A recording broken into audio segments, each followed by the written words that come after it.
Welcome to my channel law one should know. मैं आज एक और टॉपिक पर आपसे कुछ बात करना चाहता हूँ। मेरे क्लाइंट ने मुझसे पूछा कि एग्रीमेंट टू सेल और सेल डीड, इसमें क्या डिफरेंस है। ये टर्म्स ऐसे हैं जो अक्सर हमारे सामने आते हैं और लोग पूछते हैं कि क्या सिर्फ एग्रीमेंट टू सेल पे हम प्रॉपर्टी परचेज कर लें।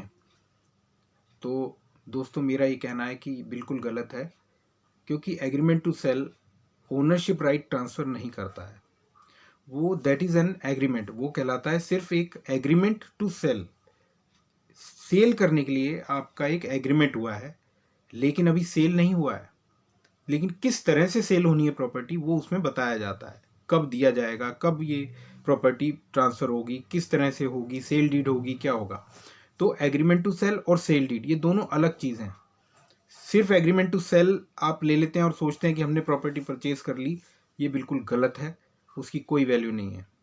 तो आप जब भी प्रॉपर्टी परचेज करें तो एग्रीमेंट टू सेल के बाद सेल डीड अवश्य कराएं, जिससे कि आपकी प्रॉपर्टी सिक्योर हो जाए। अब एग्रीमेंट टू सेल में क्या लिखा जाता है, यही लिखा जाता है कि क्या कंसिडरेशन होगा, क्या अमाउंट, किस में आप कितना बयाना हो गया है, कितनी अमाउंट बाकी रह गई है, कब देनी है अपोजिट पार्टी को, जो परचेज़र है उसको कब तक वो पैसा कितने टाइम में देगा और किस टर्म्स पे और किस तरह से देना है। फिर डिलीवरी ऑफ पोजेशन क्या होगा, कॉस्ट ऑफ कन्वेंस क्या होगा, टाइम, किस टाइम पर ये प्रॉपर्टी ट्रांसफ़र की जाएगी, ये सब एग्रीमेंट टू सेल में लिखा जाता है। यानी सेल डीड करने का जो एक ड्राफ्ट है वो इसमें होता है कि हमें सेल डीड बनानी है, तो वो किस टर्म्स पे बनेगी, किस अमाउंट पे बनेगी, कितने में ये सौदा हुआ है, ये सब उस एग्रीमेंट टू सेल में लिखा जाता है। और फिर एक पर्टिकुलर टाइम पर, डेट पर उन्हीं चीज़ों को सेल डीड के थ्रू प्रॉपर्टी को परचेजर के नाम में ट्रांसफ़र कर दिया जाता है, तब वो प्रॉपर्टी की ओनरशिप कंप्लीट मानी जाती है। तो अगर कोई ब्रोकर, प्रॉपर्टी डीलर आपको सिर्फ एग्रीमेंट टू सेल दे करके कहता है कि मैं ये आपकी ट्रांसफ़र हो गई और आपको मिल गई प्रॉपर्टी, तो वो आपको बेवकूफ़ बना रहा है।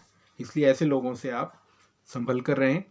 ख़ास तौर से जो उतने जानकार नहीं हैं, अनपढ़ लोग हैं या जो पढ़े लिखे नहीं हैं, उनको ज़्यादातर इस तरह के लोग बेवकूफ़ बनाते हैं कि सिंपल एक एग्रीमेंट टू सेल देकर उनको, या चेन पेपर्स ना देकर उनको कहा कि भाई आपकी प्रॉपर्टी आपको मिल गई है, एक जीपीए बना दी और कहा कि आपकी प्रॉपर्टी आपको मिल गई है या आपके नाम में ट्रांसफ़र हो गई है।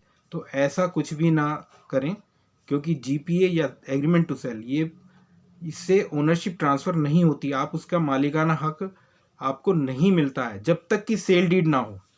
तो सेल डीड ही एक तरीका है जिससे कि वो प्रॉपर्टी आपके नाम में ट्रांसफ़र होती है, या फिर विल और दूसरे मोड ऑफ ट्रांसफ़र से।